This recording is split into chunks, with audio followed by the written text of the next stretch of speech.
Vous savez pourquoi je déteste la pauvreté? Parce qu'un jour, Dieu m'a fait prendre conscience à à quel point nous étions responsables en fait de ce fait-là. Il y a beaucoup de gens, ils pensent qu'ils ne sont pas responsables de leur pauvreté. On est responsable. Tu es responsable. En vérité, tu n'es pas responsable de naître dans un environnement pauvre, dans une famille pauvre, parce que tu ne l'as pas choisi. Mais ce que tu vas devenir par la suite, tu es responsable de cela. Ah oui, je t'assure que tu es responsable de cela. Tu sais, en vérité, la vie n'est pas facile, hein, mais la vie est un choix.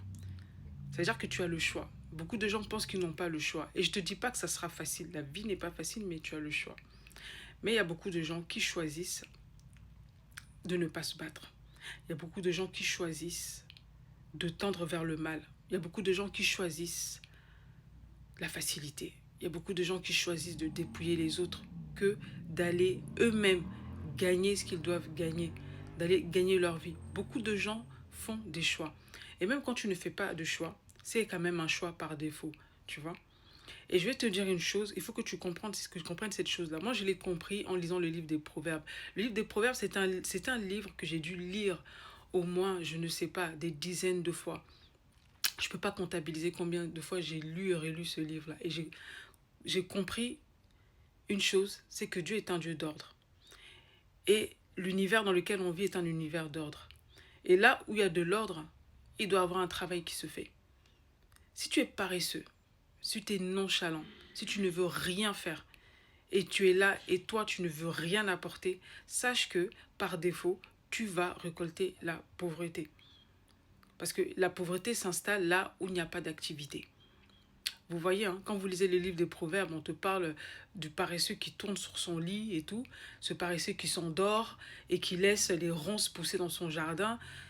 Et je me suis rendu compte en lisant ces passages-là qu'il y avait une chose que la nature détestait, c'est l'inactivité en fait. Le fait de rester inactif, de ne rien faire, de ne pas se poser des questions. Parce qu'en fait, le fait d'être devant un obstacle et de se poser des questions et de faire quelque chose pour changer, c'est ce que Dieu attend de nous en fait. Dieu attend de toi que tu fasses une action, que tu agisses. Le problème, c'est que beaucoup de gens ne veulent pas agir. Ils ne veulent pas agir, ils aiment la facilité et ils se plaignent. Voilà. Ils se plaignent de leurs conditions au lieu de faire ce qu'il y a à faire. Et tu vois, c'est ça l'esprit de pauvreté en fait. L'esprit de pauvreté, c'est un esprit déjà à la base qui est incrédule. Voilà, l'incrédule, il ne croit pas. Il ne croit pas que les choses vont s'améliorer, il est dur.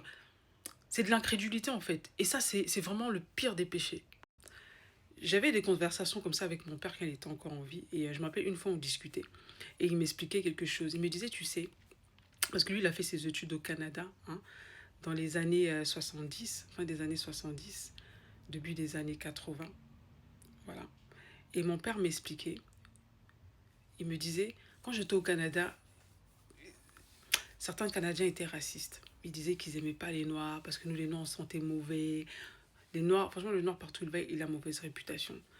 Mais mon père, il me disait un truc. Il me disait, c'est à partir de ce moment-là que moi, j'ai commencé à cultiver l'excellence.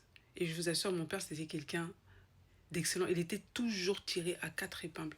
Très quatre épingles, toujours parfumé. Il aimait les parfums, il sentait toujours bon. Je pense que j'ai pris ce côté aussi. Moi, je sens toujours bon. Hein. J'ai toujours des bons parfums sur moi. Ça, c'est quelque chose que j'ai dû prendre de mon père. Il n'y avait pas beaucoup de trucs que j'appréciais. J'appréciais celui, il avait un caractère très fort. Mais cependant, c'était quelqu'un qui était toujours tiré à quatre épingles, toujours bien parfumé et tout. Et il m'a dit qu'il a pris cette habitude.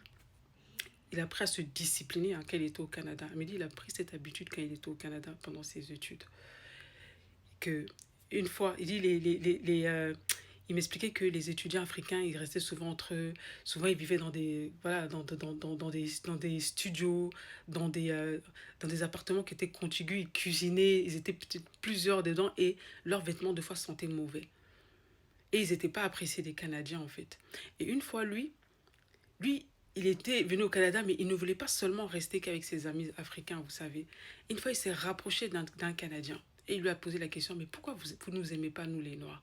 Et le Canadien lui dit, tu veux que je te dise? Il dit, dis-moi. Et le Canadien lui a dit, on ne vous aime pas parce que déjà, un, vous parlez fort, tout ça, vous êtes bruyant, vous sentez pas bon. Eh ben, ma vidéo s'est arrêtée ici parce que ça n'a pas enregistré. Alors que je l'avais terminé, hein. Je l'avais terminé. J'avais mis tout, j'avais fait les montages et tout et tout. Et c'est une version préenregistrée. Parce que souvent, quand tu retournes en arrière, ça t'enregistre, ça dit enregistré dans le brouillon. C'est une version enregistrée dans le brouillon ancienne qui est restée. Alors que la vidéo, même, je l'avais terminée. Et j'avais vraiment terminé. Mais le truc, c'est que je pense que quand je suis arrivée au moment de la vignette, le téléphone était presque déchargé en fait. Et le téléphone, il s'est éteint et ma vidéo ne s'est pas enregistrée du tout. Donc, et dans ma tête, vu que je la voyais dans les brouillons, alors que c'était l'autre brouillon, bien sûr, je pensais qu'elle était enregistrée alors que ce n'est pas le cas du tout. Aujourd'hui, que je voulais la poster. C'est une vidéo que j'ai fait hier. Hein. Que je voulais la poster, je me rends compte que ben non, c'était une version avant que j'enregistre la vidéo même. Donc, qu'est-ce que je disais? Je racontais l'histoire de mon père, justement. Non, franchement, je suis découragée, les gars. Là, c'est vraiment... Le diable, en fait, ne veut pas que je vous transmette ça. Je sais que je suis dure, vous allez me trouver dure, peut-être arrogante et tout ça, mais quelquefois, il faut que je vous... Il faut vous choquer, en fait. Il faut que je vous choque pour que vous compreniez à quel point certaines choses que vous trouvez normales ne sont absolument pas normales. Pour moi, la pauvreté n'est pas quelque chose de normal. Pendant longtemps, je l'ai trouvé normal. Même, on nous a appris que le fait... on nous a appris à associer la pauvreté et l'humilité. Et je vais vous dire que la plupart des gens que j'ai trouvés qui manquaient d'humilité, c'était des gens qui étaient pauvres. Donc maintenant, c'est quelque chose que j'ai totalement dissocié. J'ai totalement dissocié l'humilité de la pauvreté. Et je pense que la pauvreté est quelque chose de vraiment profondément satanique, vous voyez. Donc mon père m'expliquait, quand il était au Canada, et il voyait que les Canadiens ne les aimaient pas trop, ils étaient mis de côté. Et lui, il avait vraiment envie de s'intégrer et il avait vraiment envie. Bah, il dit il est venu dans le pays de ces gens-là, il a envie de les connaître, quoi, que d'être toujours dans son groupe à lui, groupe des Africains, tout. Donc il a eu ce courage-là d'aller demander à ce jeune homme canadien, qu'est-ce que vous n'aimez pas chez nous, pourquoi vous ne nous appréciez pas? Et le monsieur a été franc et lui a dit exactement ce qui n'allait pas. Et mon père, ça l'avait fait mal quand même, mais il a décidé d'observer vraiment. Il a observé, il a vu qu'en fait tout ce que ce jeune homme avait dit était vrai. Et à partir de ce moment, il a décidé lui-même de son côté de changer de mindset. Donc, ce qu'il a fait, c'est qu'il a tout fait pour trouver un appartement, un coin, une chambre où il allait vivre tout seul. Parce que il avait remarqué que c'était vrai, les odeurs, tu vois, dans les vêtements. Il m'a dit, ma fille, tu sais, nous les Africains, on a l'habitude de s'entasser à 3 ou à 4, des fois même à 5, dans une petite pièce. Dans un petit appartement, on cuisine dans cet appartement parce qu'on vit comme quand on est en Afrique. On oublie certaines réalités. Et comme on n'a pas beaucoup de moyens et qu'à cette époque, c'était des bourses, parce que vous savez, à l'époque, là, les premiers étudiants africains, ils avaient quand même des bourses hein, quand ils partaient faire leurs études. C'était des bourses et puis peut-être les petits jetons que nos parents nous envoyaient, c'était pas beaucoup. Donc on faisait tout pour faire des économies, on s'entassait dans des appartements comme ça, on mettait la nourriture en commun, tout ça. Et ça faisait des odeurs. Et en plus, on avait gardé nos habitudes du pays, alors qu'on arrive dans un pays où les gens sont plutôt calmes et tout ça. Donc, nos habitudes, notre façon de nous comporter, en fait, pouvaient les choquer. Donc, c'était à nous de nous adapter, pas à eux de s'adapter à nous. Et mon père, il a compris ça. Donc, il a trouvé une chambre, il a évité de cuisiner dans la chambre où il était. Et il a vu qu'au fur et à mesure, tu vois, il a commencé vraiment à se parfumer. Il a vu qu'au fur et à mesure, il commençait à se faire des amis parmi les Canadiens. Et les Canadiens l'avaient dit, mais non, toi, on t'aime bien, t'es différent et tout ça. Et les Canadiens ont commencé à l'intégrer. Il a commencé à s'intégrer. Il m'a même expliqué qu'il a eu même une petite amie canadienne quand il était au Canada. Et ses amis africains ont commencé à le pointer du doigt, à le bouder. Ils ont dit, oui, toi, tu te prends pour un blanc, maintenant, à le mettre de côté et tout. Il a dit, c'est toujours comme ça, quand quelqu'un cherche à évoluer, forcément, tu auras toujours l'autre partie qui va te mettre de côté, qui va penser que tu es un vendu et tout ça. Alors que lui, il avait juste compris qu'il devait s'améliorer. Et d'ailleurs, mon père, quand on avait des conversations, mon père était très intelligent. Je n'étais pas toujours d'accord avec lui, parce que bon, il avait son caractère, mais c'était quelqu'un de très intelligent. Et il me disait, ma fille, tu sais, tous les hommes sont pareils. Il dit, c'est le même sang qui coule en nous, mais il dit, c'est l'environnement qui nous conditionne aussi. Il me dit, tu sais pourquoi les Africains n'ont pas développé plus l'ingénierie, l'intelligence et tout ça. Parce que mon père était ingénieur de formation. Je vous dis, il dit c'est parce qu'ils étaient dans un environnement qui ne leur permettait pas de pousser la réflexion plus loin. Il me dit les obstacles, les difficultés, les problèmes permettent de pousser la réflexion. Il dit, nous les Africains, dans notre environnement, il suffit qu'on lève la main, hop, sur un arbre, on a un fruit. Si tu veux manger, tu plantes là, hop, ça pousse vite fait. Donc, comme les choses étaient faciles à avoir, on a un environnement qui est quand même béni. Parce que tout pousse facilement et on est dans un environnement tropical. C'était facile pour l'Africain de trouver sa nourriture. Il construit des maisons qui ne sont pas tellement solides, mais ce n'est pas tellement grave parce que, voilà, on n'a pas un climat qui est trop difficile. Donc, on n'a pas développé voilà, ce côté recherche et ingénierie recherche. Donc, on a eu un comportement ou une habitude de la paresse. Alors qu'il m'explique que les Caucasiens, eux, vu qu'ils étaient dans un environnement qui était quand même assez hostile, où il y a le froid, où tu es obligé de construire des maisons solides, tu es obligé de savoir conserver ta nourriture pour les temps d'hiver. Donc, leur environnement les a poussés à avoir plus de réflexion, à se dire, mais comment je vais faire ça? Ils se sont posé la question du comment. Vous voyez? Donc, je pense que c'est à eux. Dieu leur a donné cette mission-là de faire des recherches et de pousser le raisonnement. Mais vous savez, maintenant, on a l'ère de la mondialisation. Toi qui es africain maintenant, tu n'as aucune excuse parce que tu as la télévision, tu as tout ça. Tu dois apprendre à imiter les bonnes choses quand tu les vois. Tu vois? Et c'est pour ça que des fois, ça me fait très mal quand je vois des gens imiter que les mauvaises choses. Quand je vois les gens imiter l'escroquerie, le vol.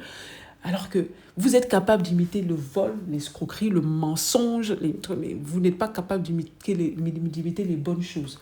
Donc je suis désolée, je ne peux pas vous donner d'excuses pour la pauvreté. Parce que je vais te dire une chose, si tu n'es pauvre, tu as l'excuse d'être né pauvre parce que tu n'as pas choisi de naître dans une famille pauvre. Mais je t'assure que si tu meurs pauvre, c'est à ta responsabilité. Tu as la responsabilité de ce que tu fais de ta vie. Et si on t'a fait croire le contraire, on t'a menti. Et c'est le diable qui est en train de te mentir. Et souvent, quand je dis ça, ça peut choquer les gens, mais je veux vous réveiller parce qu'il y a beaucoup de gens, vous endormez. En plus, il y a des suppôts de Satan qui ne savent pas que ce sont des suppôts de Satan, qui passent leur temps à faire de la démagogie et à vous conforter dans cette pauvreté spirituelle, cette pauvreté mentale, cette pauvreté matérielle à tous les niveaux. Non. Il faut que tu te réveilles et que tu aies envie de sortir de là. Et pour sortir de là, tu dois changer cette mentalité. Tu dois renoncer à toi-même. Renoncer à la mentalité de tes pères. Comment tes pères, ils ont pensé et qui les a laissés dans cette situation-là. Toi, tu dois renoncer à cela. Tes parents, ils faisaient des enfants n'importe comment. Ils ne planifiaient pas leur lendemain. Ils ne planifiaient rien. Ils ne pensaient pas à leurs enfants. Toi, tu ne dois pas faire comme eux. Tu dois agir différemment d'eux. Parce que je t'assure, ce n'est pas parce que nos parents ont fait certaines choses, qu'ils ont gardé certaines choses qui sont devenues comme des habitudes ou des traditions, que ça veut dire que c'est bon. C'est à toi et ton cerveau d'analyser en fait. Et de voir si une chose te profite, est bénéfique ou pas. Si elle n'est pas bénéfique, peu importe qu'on ait fait ça pendant des années et des dizaines d'années, tu t'en débarrasses. C'est à cause de cela que quand Jésus il est venu parler des traditions, il disait, vous annulez le commandement de Dieu au profit de vos traditions. C'est pas parce que les gens font des choses pendant longtemps et que ça reste dans des habitudes que ça veut dire que c'est une bonne chose.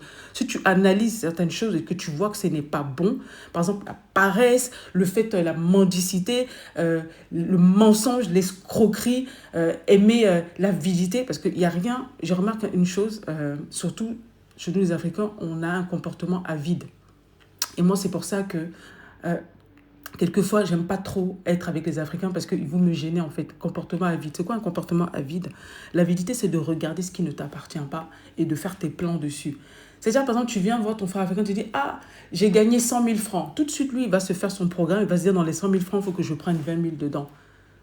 Qui t'a dit que la personne qui est là, elle n'a pas, elle, son programme, elle n'a pas, elle, ses choses à faire et tout. Et ça, c'est le comportement avide que nous, on a, nous, les Africains. Comportement avide aussi qui nous pousse aussi à ne pas être honnête, même dans le travail. Prendre l'argent qui ne nous appartient pas. Arnaquer, ne pas se contenter de notre salaire. Quand quelqu'un vient lui mentir, le bloquer juste pour pouvoir lui soutirer de l'argent. Regardez ce que les gens ont dans leur poche. Ça, ce sont des comportements de pauvres et ce sont des comportements qui nous retardent. Il y a tellement de choses, je ne pourrais même pas parler de tout dans cette vidéo-là. Mais... Tout ça, ça fait partie de la mentalité de pauvre, en fait. C'est pour ça que je déteste cette mentalité. Et quelquefois, tu vas avoir l'impression que je n'aime pas les pauvres. Non, c'est pas les personnes en elles-mêmes, c'est leur mentalité que je déteste au plus haut point. Je déteste cette mentalité, en fait, de la médiocrité, de la paresse, du moindre effort, de la plainte, de la victimisation, de l'irresponsabilité. Quand j'ai répondu aux commentaires je tiens à m'excuser auprès de lui parce que j'étais vraiment dure quand j'ai réécouté la vidéo. Mais franchement, j'étais très énervée parce que je déteste les responsabilités, en fait. J'ai horreur des gens qui ne veulent pas prendre leurs responsabilités. Vous savez, en Afrique, c'est un continent où il y a beaucoup d'irresponsables. Les gens, deux fois, ils n'ont pas les moyens de se marier, mais ils veulent se marier à tout prix. Ils vont vouloir avoir des parrains pour qu'on leur paye ça. Toi, tu te maries et puis c'est toi qui veux qu'on paye ton mariage. Mais dans ce cas, ne te marie pas. Et c'est avec ce comportement-là qu'ils rentrent dans leur mariage, avec ce même comportement, qu'ils vont aller faire des enfants. Et après, c'est pour me dire, oui, il y a des enfants de pauvres qui se sont sortis. Mais moi, je ne parle pas des enfants de pauvres qui se sont sortis, je parle de votre comportement irresponsable. Le fait que, je ne sais pas, hein, vous avez développé une irresponsabilité, comme devenu un lien, en fait. C'est un lien. C'est un lien, en fait. C'est comme devenu une malédiction, en fait. Une irresponsabilité à tous les niveaux. Les gens qui font des fêtes, des anniversaires de façon irresponsable, ce sont les autres qui vont payer à votre place. Ils font leur mariage, ils attendent à ce qu'un parrain paye à leur place. Ils se marient dans le mariage, ils font des enfants, c'est pour les confier à tel frère, à telle sœur. Irresponsable. En fait, j'ai tellement à dire, mais ce serait trop long. Au fond de vous, vous savez que ce que je dis est vrai. Il y a trop d'irresponsabilité chez nous, les Africains. Trop d'irresponsabilité. Et en fait, cette personne qui a commenté, elle ne s'en rendait vraiment pas compte, en fait. Parce que c'est tellement devenu normal chez nous d'être irresponsable qu'on se donne même des fausses excuses, des faux prétextes, des fausses raisons. Dire oui, la pauvreté, ça motive. Donc, comme la pauvreté motive certains, ça ne motive pas tout le monde. Hein. Ça motive seulement ceux qui ont le mindset. Voilà, il faut avoir le mindset. Il faut être quelqu'un. Déjà, avoir le mindset, déjà, quand tu as déjà le mindset, c'est que tu n'es plus pauvre. Tu as déjà, spirituellement, tu as déjà quitté la case pauvre pour venir dans la case riche, même si ça ne s'est pas encore manifesté. Je te l'apprends. Si tu es quelqu'un qui est motivé pour sortir de ta situation et que tu es en train de travailler pour, et que tu n'es pas dans la malhonnêteté, tu n'es pas en train de dépouiller quelqu'un, tu n'es pas en train de faire du mal à quelqu'un, et que toi, ce que tu es en train de faire, c'est de travailler sur toi-même, travailler sur tes projets pour t'en sortir, je t'annonce que tu es riche. Parce que je ne sais même pas comment je vais vous l'expliquer, combien de fois, que la richesse n'est pas une question d'argent, c'est une question de mentalité. Et si spirituellement, tu as déjà changé, ton mental est déjà changé aussi, et que même si ta richesse n'est pas encore manifestée, mais le fait que tu penses de cette façon et que tu es en train de travailler pour, tu es déjà riche en fait. Tu es déjà riche en fait. Moi, quand je parle des pauvres, je parle de ceux qui sont contents de cette mentalité, ceux qui entretiennent cette mentalité et qui la propagent. Voilà.